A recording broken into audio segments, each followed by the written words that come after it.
Hey, what you doing? Oh, I was just looking at my AMC app to try to remind myself what movies we'd seen recently.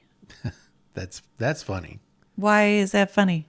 Well, because if you think about it, 10 years ago, if someone had said that we'd have to pull out our phones and look at movie apps to remind ourselves the movies that we had seen recently, because there'd been so many of them that we wouldn't be able to. I Oh, mean, yeah. we would have said that, Yeah, we would have said they were crazy. yeah. And yet, here we are. Tell me all your kids have moved out without telling me all your kids have moved out. Yeah, exactly. Oh, hey, that's what we should do this week. We should talk about movies? Yeah. All right, let's do this.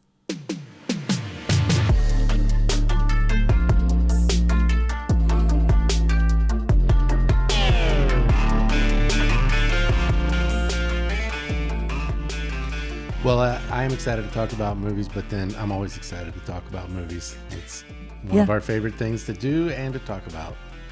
Yeah, that's another one of those things that I don't think we really knew about each other when we first got married. But then Right. we just realized we both really love movies. So, good thing. Yeah, and it came into play early on too, when we were still dating and even just trying to kind of figure out how to let each other know we were interested. We ended up watching a movie together with some other people, and it kind of had an impact on um, a career move that I made Yeah. at that time, Yep. which is another story for another time. But Yep. yeah, movies have played a big part in our lives together. Yep. Well, just a little housekeeping. If you're trying to figure out what we're going to do for show and tell this week, we've decided that we're going to skip that this week. We usually don't do that. We will probably have something for you next week in the show and tell category, but we're just going to talk about movies. That's And right. I think before we get into some specific movies, we want to talk a little bit about movies that we don't see. We've touched on this before, but movies that we don't see and why. Well, and this month has been slim pickings Yeah, for us. for Yeah. sure. Yeah, because we don't see horror movies. And the we try to avoid movies that have a lot of nudity, and we try to avoid movies that are glorifying gore. And so that's kind of where the horror thing comes in. Several years ago, I tried watching some scary movies, and I just decided that it wasn't for me. And I don't want to make it totally spiritual, but one of the things I noticed was that it just kind of freaked me out. And then anytime I was alone, or this was when I was in college, I would go home and I'd have to go to the basement for something. And it was just like, I was like, I'm too old to be this freaked out about going in the basement, but I'd seen a scary movie. And I just said, no, I don't think this is what I want to do.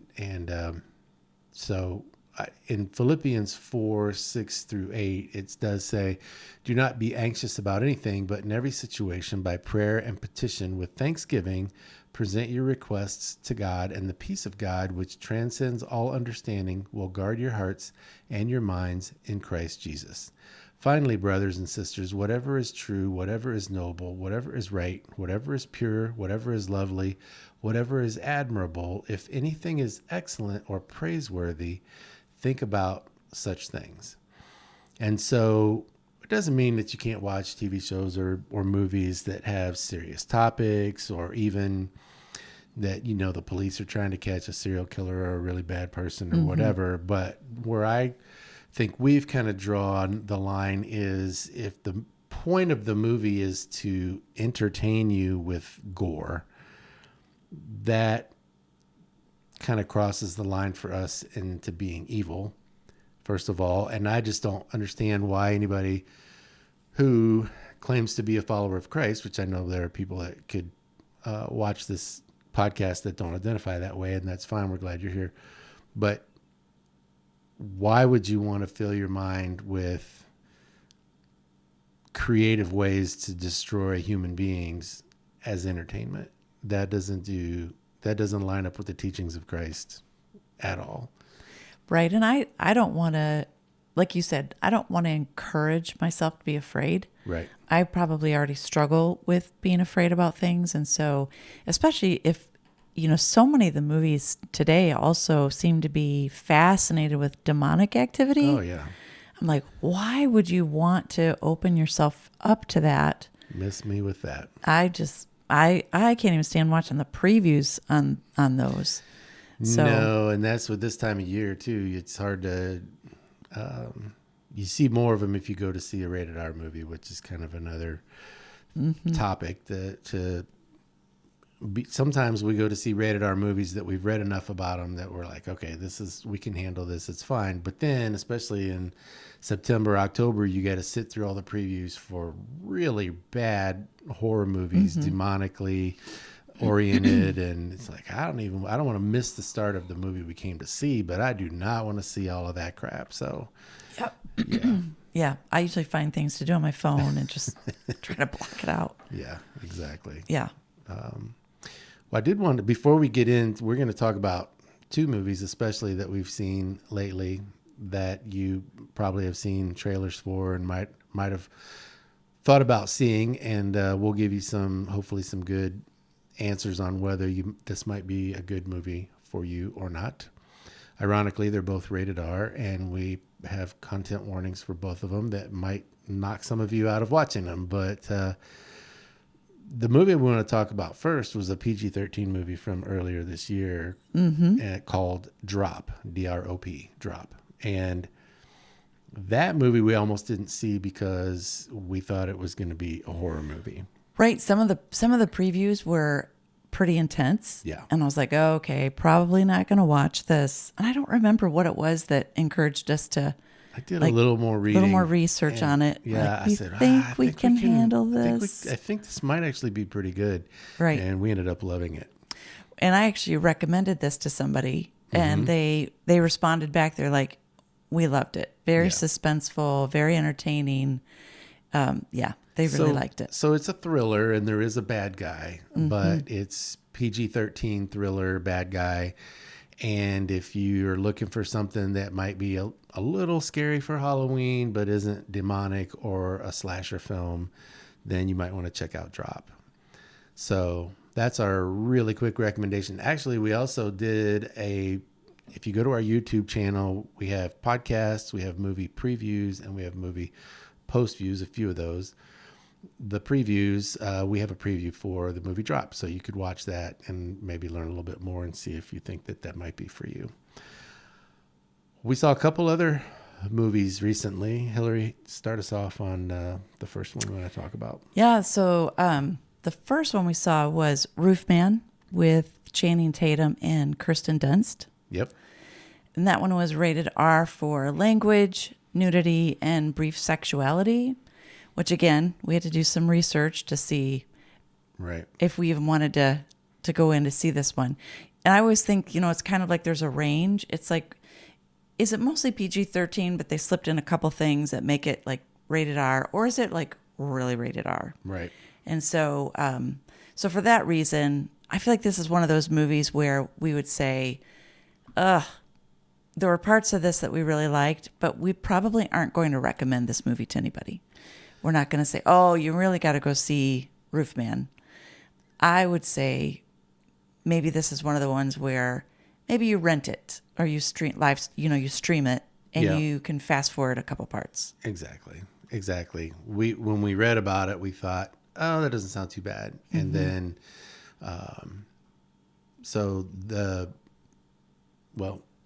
I think you wanted to talk about this, so jump into it. Do you think I did? Well, I think when we were going over the notes, I thought this was going to be one of the parts that you did. Nah, I think I was saying I don't really want to talk about the parts I didn't want to see. Well, I'll talk about the Channing Tatum one.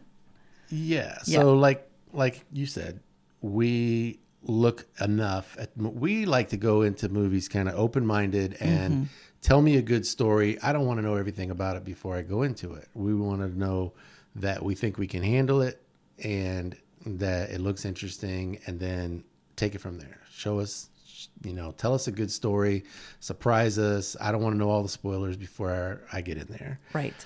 And so when we looked this movie up for content warnings, we thought, okay, sounds like we can handle the language. And we thought that the nudity was going to be brief and played for comedic effect, and that it was all from behind. Right. And right. So well, the part that surprised us was... Right. The part that surprised us was that it went on uncomfortably long. The scene with Channing Tatum in the store. Right. You just see him from behind. You see a little bit of that in the trailer. Yeah. And in the trailer, you think, oh, okay, it's just played for comedic effect. It's just quick, funny, no big deal. And I was surprised at how long they played that scene. Yeah. And I thought, this is getting weird and uncomfortable and yeah, very uncomfortable. And it wasn't funny to me at that point. I just thought, this is just, I don't know who thought this was a good idea. I really do think it... People who think about life differently than we do. It could have been pretty funny if they had just, played it for what it was. He got caught, didn't expect that person to come in. And if he had just taken off and gotten into the enclosure, I probably would have thought that was pretty funny. Yeah. Because, life happens, whatever. Right. But they, on purpose, had this go uncomfortably long. It seemed like a little much. Yeah. There was another scene of partial female frontal nudity that was super fast, but also super dumb. Like, why is that even in there? It was completely ridiculous. It didn't need to be in there. It was, there's also a character that does almost all of the swearing in the movie. Mm-hmm. And he's an interesting character, but, make a PG-13 movie. It would have been so easy. How fun would it have been to so recommend the movie and to say, it was funny, based on a true story.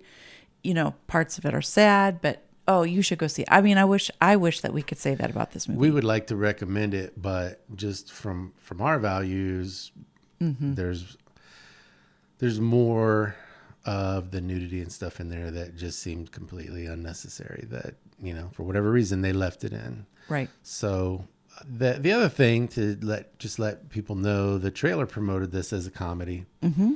And it's really not a comedy. There were funny parts, but it's really not a comedy. Right. I was really looking forward to the overall movie because they did such a good job of playing up the comedy of it. Yeah. I thought, this is going to be funny. This is really, at the end of the movie, we walked out and we're like, that was not funny, because it is based on a true story. It's more of a cautionary tale. Right. It's a true story about a criminal who couldn't get his life together and lost all the things that were important to him. And then that's early. And then he tries to recreate himself. Right. And that's really the bulk of the movie, is him trying to recreate himself. And so, we're trying not to give spoilers in case anyone does want to see it. But it's not a comedy, really. It's a cautionary tale with a few funny parts. Well, yeah. And you said, I like what you said here. You said, if you don't want to see nudity, if you don't want to hear the language, if you really want to see a comedy, don't see this movie. Right.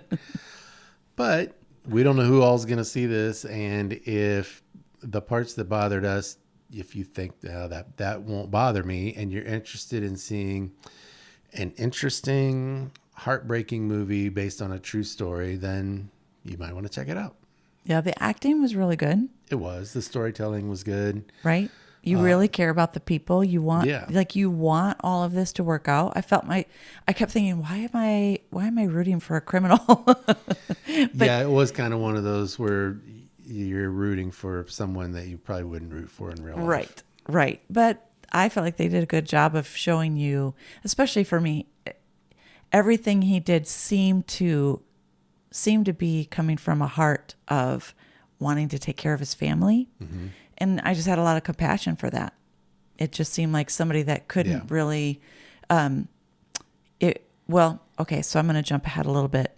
One of the reviewers that I really liked, they said, my only issue with the film is that it should have mentioned the need for veterans to utilize vocational rehabilitation.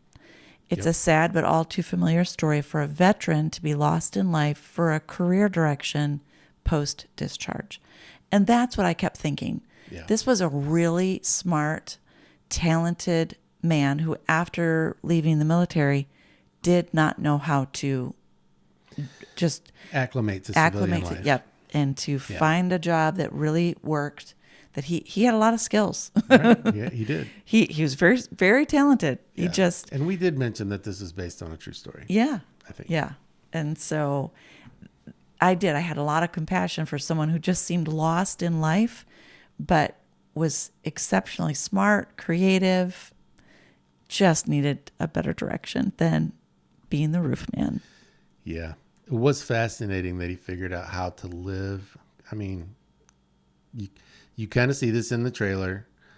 He figured out how to live undetected in a Toys R Us for months. Like, how is that even possible? I mean, they kind of show you, but that's just, I mean, it's ridiculous. I think I always kind of like daydreamed about that as a kid. Like I thought, what if I had to survive in a store? Like what store would I think I always pictured this happening like at the mall. You know, you want to be at the mall. Not just one store, all the stores. Yeah. So that after everybody goes home, like you can eat at the food court and you can go to one of the department stores and you have a bed to sleep on. And I feel like maybe this came from the book Corduroy, right? I think he goes on adventures in the store at night. But we were kind of teasing after the movie. I was asking you, like, if you had to pick a store, right? What store would you try to survive in if you had to? And I had to think about it, but if, you know, the mall's a good answer, but if I had to narrow it down to just one store, I said Walmart. Yeah. Because Walmart has everything. Right. I mean, Walmart has food, Walmart has toiletries, Walmart has clothing. I mean, I feel like if you could figure out how to do it and stay undetected, you could live at Walmart for a long time. A long time. You know, Toys R Us didn't have very many good food options. I think Toys R Us should actually probably like maybe up their food game. I wonder if that's why all the stores now have the I don't know if there are any more Toys R Us. You know, I didn't look that up, but I thought that they went out of business. Well, I wonder if it's correlated. I don't know. Well, I don't want to tell any spoilers from the movie, but I had a joke, but I'll save it. Okay. So there you have it. It's a cautionary tale, and it is interesting. It is well acted.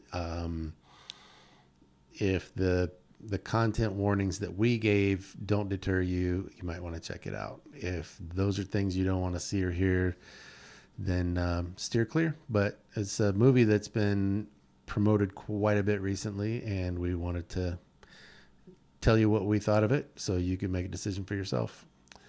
So now movie number two. This one was a little bit further back, and it's probably not in theaters, but right. I don't know if you can stream it yet or not.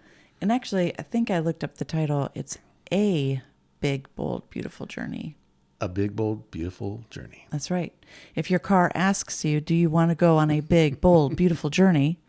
What would you say? I would say yes. Would you say yes? I mean, if my car's asking me, I'd probably just pull over and get out. That's what I would do. I was wondering where that was going to go. Yeah, I think that would go along with the horror movies, right? Like, no, I'm in one of those. Yeah. But this definitely wasn't creepy. It was supposed to be very quirky and very fun. Right. But Colin Farrell and Margot Robbie. Right. And before we get into it, let's follow our format. It was rated R for language. Mm-hmm. And that was probably the thing that we didn't like about it. Yeah. We mostly liked this movie, which we'll talk about a little bit more, but there's rated R language, and then there's, we've talked about this before, like in a war movie or something. Right. There's times where you kind of go, okay, well, I get it. I get why that's in here, and it seems appropriate. This movie had no business having that many F words, and it was played for comedic effect. Mm-hmm. It was like, let us see how many. It was like we really liked this movie. It was well written. It was a great script, we thought, but that part of it was like they handed it to their junior high kid and said, "You won't get in trouble. Say whatever you want." Right. And they were like, "Well, let's just swear." I bet the F word would be really funny all throughout the movie, Well, very loudly. It's not all throughout the movie, as in all the time, Right. but it comes in batches. Mm-hmm. So like there's a scene where there's a lot of F words, and then you go for a while without any, and it's mostly a couple characters, and then when those two characters show up again, whoa, there's a whole lot of F words, and whoever wrote it thought that would be really funny. You can tell because of the way that they said it.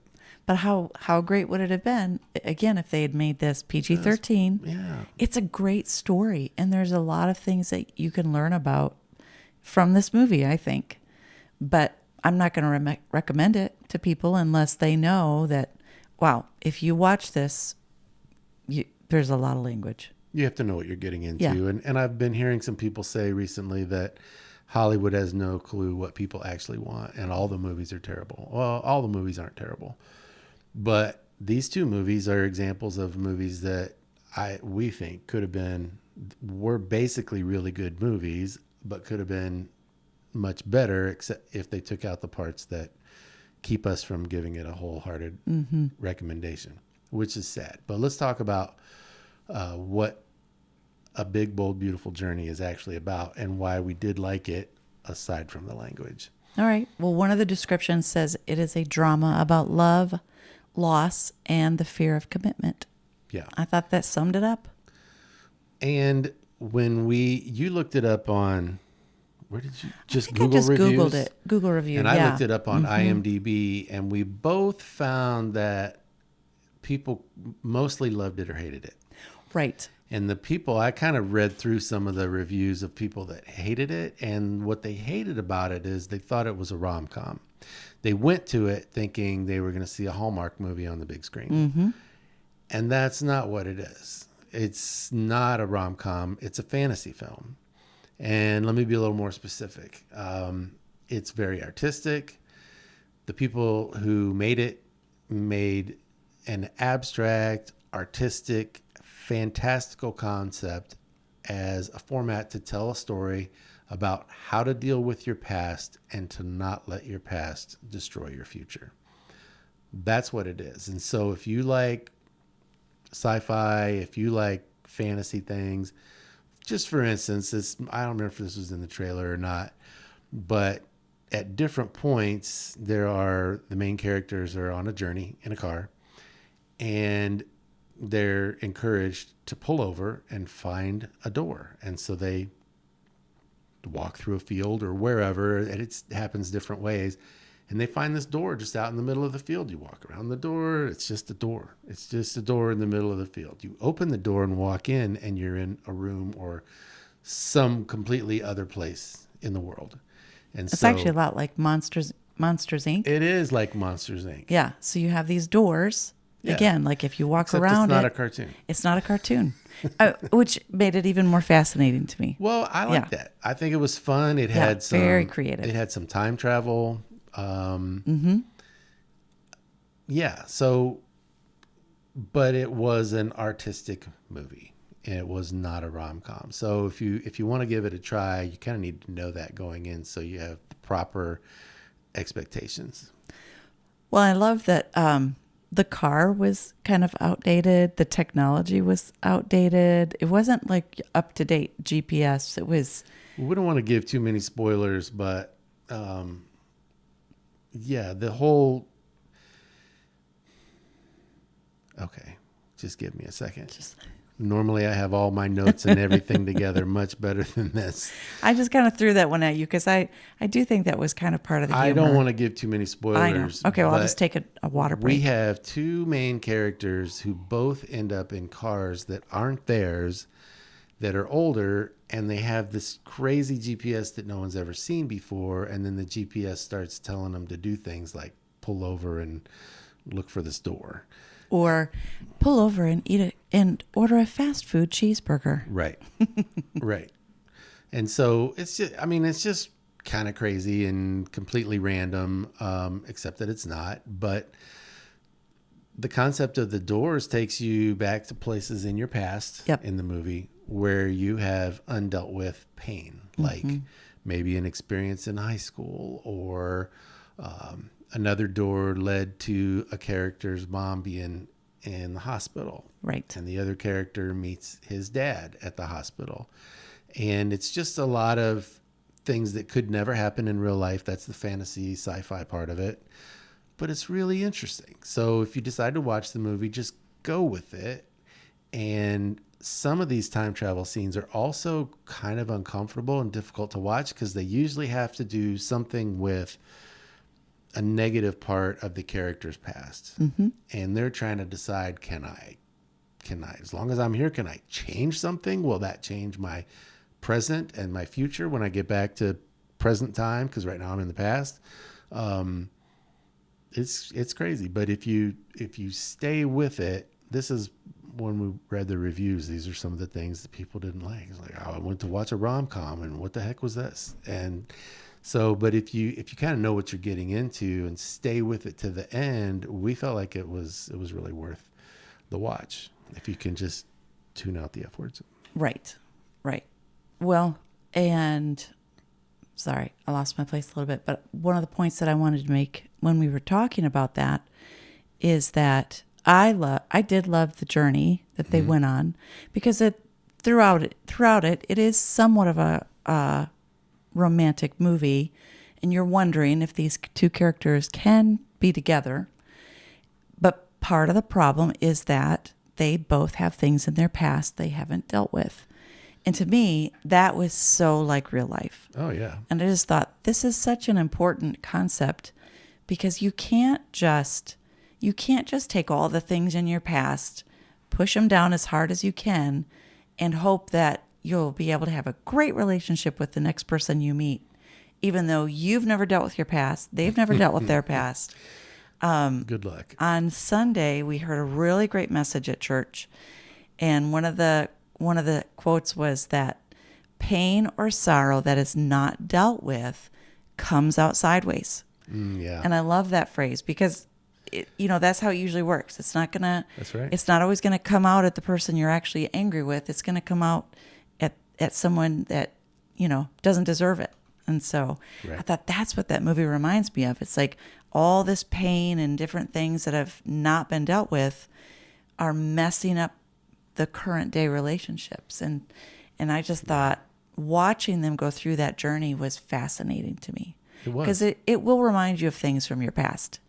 Everybody's got a little something somewhere behind a door they don't want to go through. So yeah. Well, if you're not bothered by the language and you like an artistic movie with some fantasy sci-fi that actually has a pretty good moral, plus it makes you think and gives you a lot to talk about afterward with whomever you went to see it with, then give it a try. Just, there's going to be a lot of F words. yeah. Yep. So, Other than the language, we really liked it.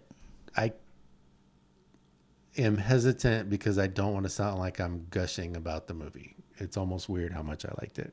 I know. When we got to the end, I was like, man, that gives you a lot of things to think about. And really liked the way they dealt with all the stuff, the doors, the things that you go back and, yeah. So, yeah. Well, and the scenery was beautiful. The music was beautiful. yeah. So much of it was so artistic and beautiful. We just really wanted to like it. Yeah. So I don't know. Why doesn't Hollywood screen these things with us and get our opinion? If we could, we should be doing that. we could have, if we could have filtered out the dumb parts That's right. and helped them to promote it with the 8 people that watch our podcast, we could have quintupled their money, I'm sure, in probably less time. Yeah, I think that's I true. don't know why nobody listens to us. Well, That's funny. what other movie did you want to talk about in order to wrap up our episode this week? Well, when I was checking my app, We have more than 8 viewers, by the way. I was just exaggerating in a downward fashion to try to be funny. that's right. Thank you for all those who do watch. We appreciate you. Well, I did check our app, and we do have a ticket for the end of the month. Yeah. And so I'm not sure what we're going to watch maybe in the meantime. Or movie app, yeah. Yeah.